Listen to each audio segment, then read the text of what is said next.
Hello. Okay, we've got a change of venue today. So I am in the office again, but I totally forgot my headphones, and I feel like if I sit outside and try and do this, you're just gonna hear the wind, and the noise. So instead, I'm in my car. I do have the windows down, so you might still hear some outdoor noises, but hopefully not the wind. I don't know. This is obviously the place where all super cool coaches do their Instagram lives from.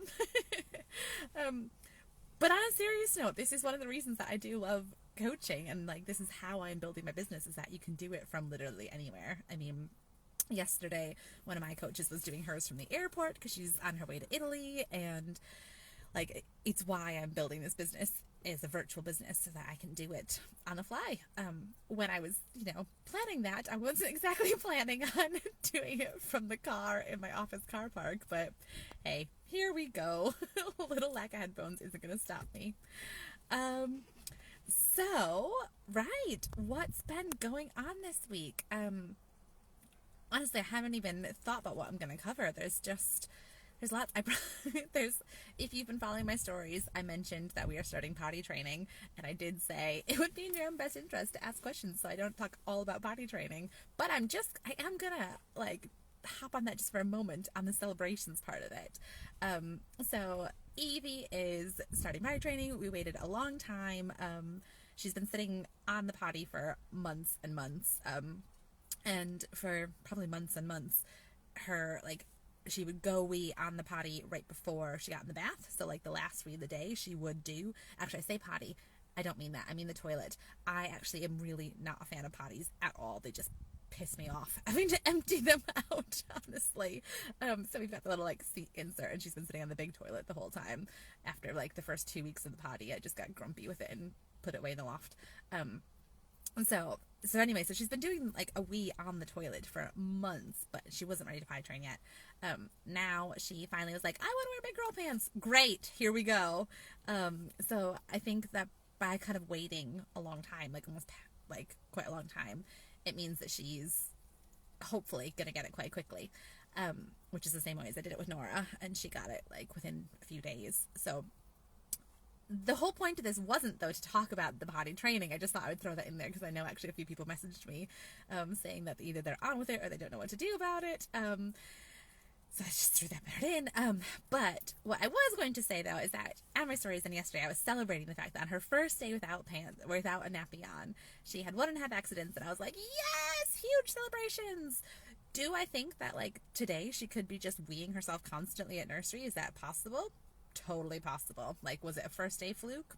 Might be. Is that going to stop me from celebrating? Absolutely not. And this applies to wider life in general. So this is not just potty training, obviously. I am a huge fan of celebrations, and this is one of my favorite things that I've taken from my coach, Chelsea, is the celebrations vibe. It's just fun. I started this as well to bring more fun into my life because I realized I was not fun anymore. And celebrations are fun. So the more I can celebrate, the more I can have fun with them, great. But they're more important than that. Celebrations are a way of locking in that high vibe. And so I am not a law of attraction specialist by any means or expert. But essentially, the law of attraction says that you are an energetic match. Whatever you're an energetic match for is what you're going to call in more of. So if you, and you'll have experienced this in your life, when you're just having one of those days, you wake up on the wrong side of the bed, and then you stub your toe, and then you drop your breakfast bowl, and cereal's all over the floor, and then you walk into the door at work, and just when bad things happen and things just keep going worse and worse throughout the day, those days. That's an example of it on a bad level, where your energetic vibration is down here, and so you're calling in all of the down here vibes, and you're going to get more of that shit. On the flip side is when you're your energetic vibes are up here, and that doesn't, when I say it, and I'm it doesn't have to be this kind of vibe, but just that things are going really well, I got this, great things are happening for me. That's a higher energetic vibe, and the more you hold that, the more things at that level are going to come in. And similarly, you've probably had those amazing days where just like everything goes right. And it's like, oh man, I hit all the green lights on the way home. I got a coupon for my favorite pizza place in the mail for half off my favorite pizza that day. The same day I got a call from my best friend saying they're coming to visit. Like, just like the days where like everything is just like lining up and clicking into place. And you're like, this is amazing. Those are those kinds of days where that high energy attracts that same kind of high energy. Now, when you're kind of hearing them for the first time, I want to be very careful to say that that doesn't mean that when bad things happen, you made them happen, okay? So I don't believe that it's the case of like, oh, I must have called in this awful thing, like this is my fault this terrible thing happened because I had bad energy and it brought this in. That's also not the case. This is like a very nuanced kind of conversation, and we could talk about it. There's people who talk about this like all the time forever, but that's just like the high level gist of it. And that was as background to say that that's part of why celebrating is so important, because not only is it super fun, but when something good happens and you stop and pause and intentionally celebrate it, and that can be for big things or little things, and they can be big celebrations or little celebrations. But the point of the celebration is to take that like high energy, that high vibe that you're feeling when something good happens, and lock that in. The more you can like notice this high vibe, you can like feel this great feeling, you can acknowledge it, you're telling your body, this is what I want more of. That's what you're sending that message to your body and your brain and to the universe, and saying, thank you, more please. That's what we're going for all the time, is thank you for that, more please. So that's why I'm so big on celebrating. So whether it's a day with only 1.5 accidents, or with no wee, or whether it's what's another thing to celebrate, my private client today, I was leaving her some messages about celebrating the progress that she's been making. So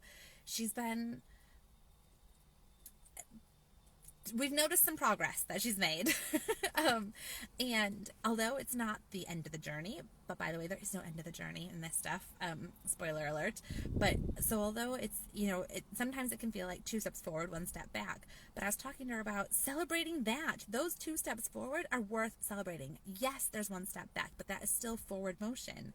And where she is now is so much further ahead than where she was. Does she still have further to go? Yes, that's always going to be the case, but it's still worth celebrating, because where she is now is where she wanted to be a few weeks ago. So yay, that's amazing. And you guys, if you watch my stories and see my posts, like, you see me celebrating stuff quite a lot, hopefully, although I probably could up that. I probably want to do some more celebrating, but that's why, is because it's really important to lock that in. Is there anything else life-wise to talk about? I think that's kind of it. I've just been busy with work. Actually, as a celebration, I will say that I want to celebrate how this crazy busy season of work is going so far. So we're about 5 weeks in. We've got about 7 weeks left. Nope. How many weeks left? 6. Oh my goodness, I think we got 6 weeks left. No, 7 weeks. 7 weeks left of this super insane season. But it is going, although it's insane, it feels so much better this year than it did last year. So far, at least, like, we are under control. The way that we are pulling together as a team is so much better. Just things are going really, really well with my work project. So I'm just going to throw that in there as a celebration as well, that, like, things are busy, things are crazy, but we're doing it. We're doing it, and we're doing it in a good way. Okay, moving on to some questions that I got. So first question that I had was about journaling, and I love when I get these questions. My answer might be helpful or unhelpful. So the question was kind of, how do you get started on journaling? And the person asking is it like a Dear Diary kind of thing? Like, how do you start with this? My answer, like I said, helpful or unhelpful, is start however you want. Just start. Just get something down on paper. So there are various ways that I do this, though. And I know, so I was very resistant to journaling for quite a long time. When, in particular, like when my marriage started to go tits up, as they say here, and things started to get really bad, people kept telling me to journal it out. And I was like, I do not have time to journal. Like, I know it's in my head. I do not have time to journal. Like, no, why do I need to, I'm too busy. I don't have time to do this. And there was months where I was like, I don't know why people keep telling me to journal. This is just fucking annoying now. And then finally I was like, okay, I will write. Like it got to the point where there was just too much in my head and I needed to get something down on paper because it needed to get out of my head. And that first journaling I did, in fact, my first journaling wasn't even in a journal. I just grabbed a notebook off the side and started writing down some thoughts because they just need to leave my head. So I don't even have my first journal entries from this season of my life because they were on some random notebook page which got thrown away. But it just was like I had to release these thoughts that were going around in my head. When I got my actual journal, then not long after that, honestly, the first journal entries in there, it says, my brain feels like this, and then with a big scribble on the page. I didn't necessarily have words. I just needed to, like, again, get something out onto the page. And then it was like, here's what's going on. And I had some, like, just words. And there was no flow to it. I just needed to get stuff out onto the page. My next journal entry was like, okay, I've got, like, just a gajillion things going on, and I need to, like, sort out my brain. I'm going to make a schedule. And my next journal entry was like a schedule of like what my day could look like a timing wise. And then my next one after that was a list of bullet points. And it was because my brain works really well in lists and bullet points. So for a while, that was kind of how I did it. It was just like, here are all these thoughts I need to bullet point out on a list. I don't really do it that way much anymore, although occasionally I do. So there's a couple options for you. There's just scribbling, there's lists, there's bullet points. You can do it as a Dear Diary. So sometimes I will write it that way. Sometimes I write letters to different versions of myself. So this is one that has come into really helpful for me in a few ways, actually. And one of the questions I'm going to come on to that I got sent for today, it was about my progress with my sex journey. But this is one of the tools that I've used in my sexual healing as well, is like writing a letter either to, like, from my good girl. Actually, it's not a letter as such. I write it as a dialogue. This is really helpful for me. And I love when my coaches remind me of how helpful it is for me, because sometimes I forget. But I like to write a dialogue between two different parts of me. Sometimes I honestly even use different color pens, but sometimes it's just like a letter, like good girl. So I'll be like, Gigi. So my good girl is writing her thoughts down, and then my sexy self, so my SS, will write her response. And I'll have my good girl and my sexy self talking to each other, and my good girl's like, oh, but you can't possibly do this because people will think that, and my sexy self's like, fuck what people think, this feels great, etc. And I can get this dialogue going between these parts of myself and then come to some sort of like understanding between them. So I love doing that. Another way that I like to journal sometimes is a future journal.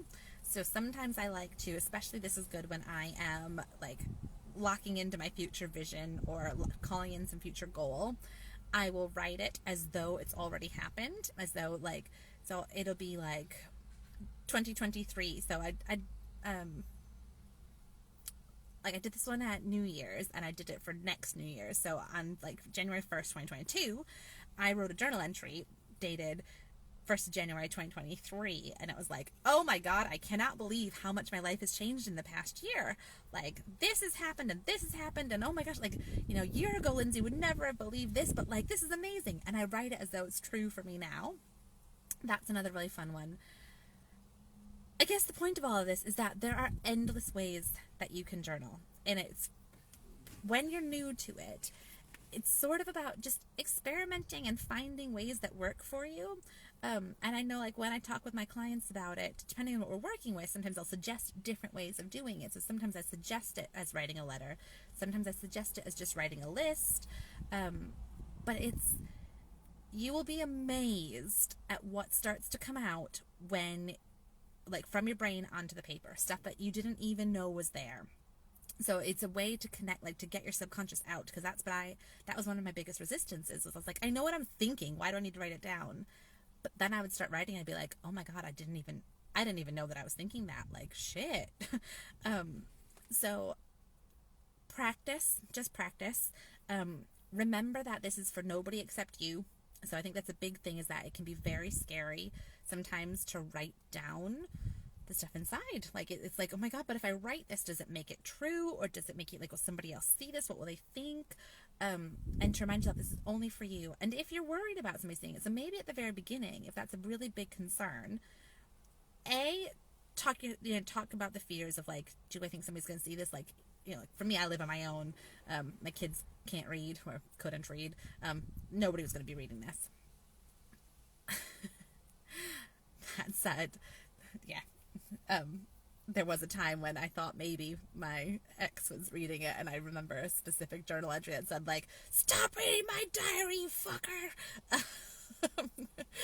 I honestly have no idea whether he was or wasn't. That could have very well just been a fear of mine at the time. I never got a reaction of any sort, but that just made me giggle, because, yeah, it was like a very mean, like, get out of here! That was some time ago now. So, ask yourself if it's a real fear, if anybody actually is going to be reading it. Keep it in a secure place. But if it's a really big concern and it's stopping you from writing, but you've got stuff that you want to write about, throw it away when you're done. You don't have to keep all this. You never have to reread any of this. If you want to just write it and then burn it or shred it or whatever, that's okay too. There's still so much value to be gained from getting it out of your head and onto the paper. So in summary, just start writing. You will be amazed at how much it helps.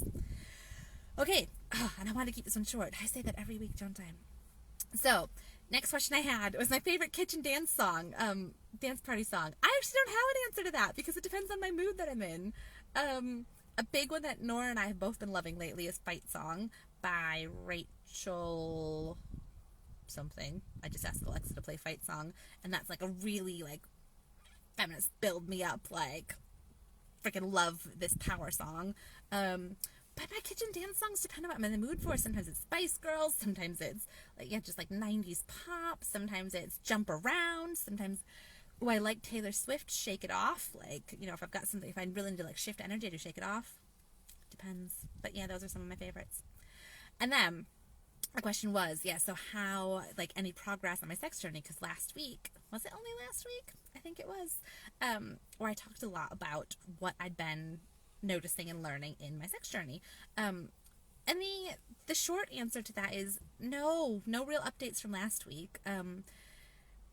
Because this stuff does take time, and because I honestly haven't been putting much work into it. So what I need to be doing right now on my sex stuff, so if you haven't watched last week, I recommend going back to watch that for all this to make more sense. But part of what I was talking about was that the work I need to do now is understanding that my sex and my pleasure and my orgasms, etc., are for me. They are not for anybody else. They're not performative.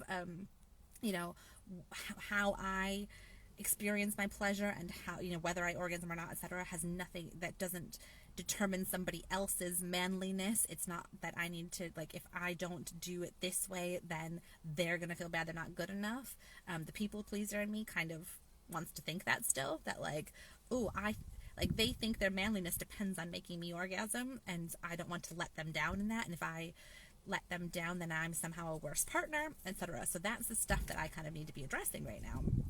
And it's really about making that pleasure for me. But to do that, I need to spend more time with me. And I have been going to bed very, very late at night, and working very, very late. And another big piece in, like, the sex world, and this is very common for so many of us women, so some of you listening might relate to this, is that we kind of expect that we can go from 0 to 60, like, in the space of minutes. So we're, like, in my case right now, like, I am in work mode till late at night. I am, like, super in my masculine energy. The masculine energy is the, like, get shit done, be productive.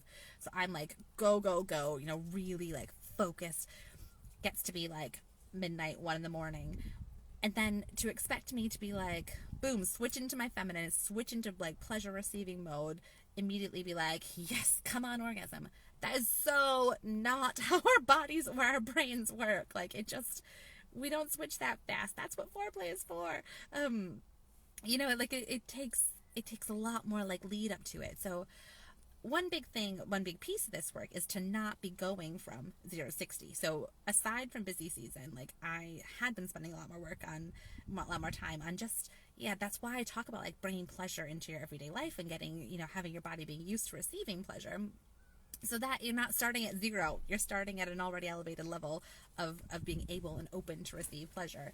So then when it comes to moving that from like, oh, I love this soft blanket, I love the smell of that candle, aren't these flowers so bright and gorgeous?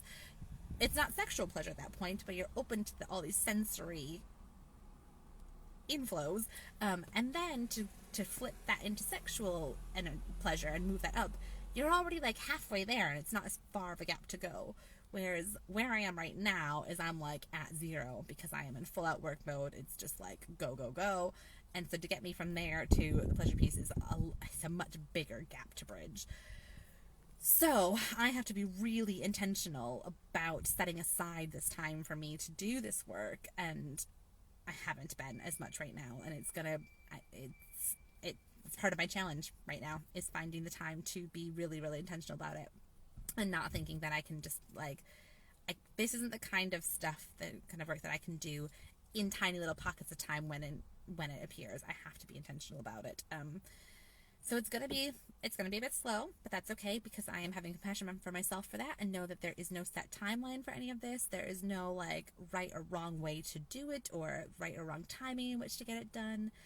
And it is something though that I play with in my head more. So like one way that I did do it this week is I went on a date by myself on Saturday night. I went to dinner and movies by myself, and I wore a like, I don't know what it's called, lacy bodysuit maybe. I don't know, some sort of like lacy lingerie underneath my shirt. That like just I knew about, and nobody else could see it, but it was the full body thing, so I could feel, not full body, not like arms and legs, but torso bit. And I like, honestly, I freaking loved it because I was sat at dinner and in the movie theater, and like when I'd move, I could feel it on my body, and I knew it was there, and it had this element of like sensuality and like, yeah, this just like sexy seductress, but just for me, and that was really, really fun. So it's that kind of work. So I did fit that in this week, quite intentionally, of like this part of my sexuality is just for me and everybody on my Instagram stories who I shared it with. So I'm not totally private, but it wasn't for a man. It wasn't for anybody else around me who could see me out in public. Like it was just like, I have this fun little sexy secret. So yeah, I'm working on that. Right.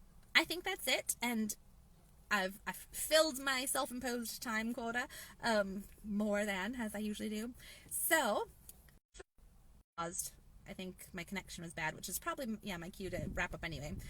So as always, if you've got comments, questions, let me know in the comments, send me a message. I'd love to keep this conversation going.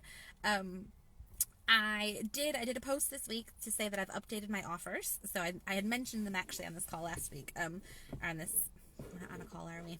We're on an Instagram video. But I had mentioned it last week. But if you see my post, there's three ways to work with me, but 2 of which are available right now. 1 is on a wait list. So for the first time ever, I'm offering single standalone sessions. I've never done that before, but I've decided that now is the time. I don't know if they'll last forever, but for right now, grab them while they're hot. It's £155 for an hour-long video session, and I hadn't offered them before because I think that actually to do like proper long-term work, I like the longer-term commitment with each other. But that said, there's still a lot you can do in one-off sessions. And before I signed up for my first coaching package 2 years ago, I did have some standalone sessions with another coach, Charlotte Pridmore, who I absolutely adore. And I know that she doesn't usually do standalone sessions either, but she did for me. And it was so, so useful. Like, that's what I needed at that time of my life. It was right when my ex left and right when my world was imploding. And there was times where I was just like, I couldn't commit to long-term coaching, but I needed help, and I needed it now. And she just was able to bring me back so many times in so many good ways. So I know firsthand that actually quite a lot can be helped. It's only short-term, I think, but you can really start to, sometimes you need that short-term help, and then it can also lay the foundations for longer-term other stuff. So I think a lot can be done in single sessions, big time. So that's available now. DM me, or the link for that is actually in my bio, so you can just go to my bio, send me the money, and off we go. We get it signed up. You can do the package of 3 one-to-one sessions, so that is £444. Those just need to be used within 2 months, so you can do them 3 weeks in a row, you can do them spread out every other week, you can do them however you want, but there's that as an option. And then there's the big, of course, my 3-month one, which is my favorite, and you get the most support because with that one you get 3 calls a month and you get Voxer in between. That is £2,000, but is on a wait list, so that is starting in October. But the cool thing is that if you sign up now, you can spread that payment over the next 5 months if you want. So you start paying now. We don't work together until October, but you get to spread the cost over 5 months instead of 3. So big time bonus there. So if you're interested in that, send me a DM. I think that's it. As usual, I will be back here again next Wednesday at 10. I will put up the question box on my stories on Tuesday, or send me a DM at any point if you want my question to get in. And I think that's about it. I'm getting quite warm in the car now, so I'm going to go back into the air-conditioned office. All right, see you all later. Bye.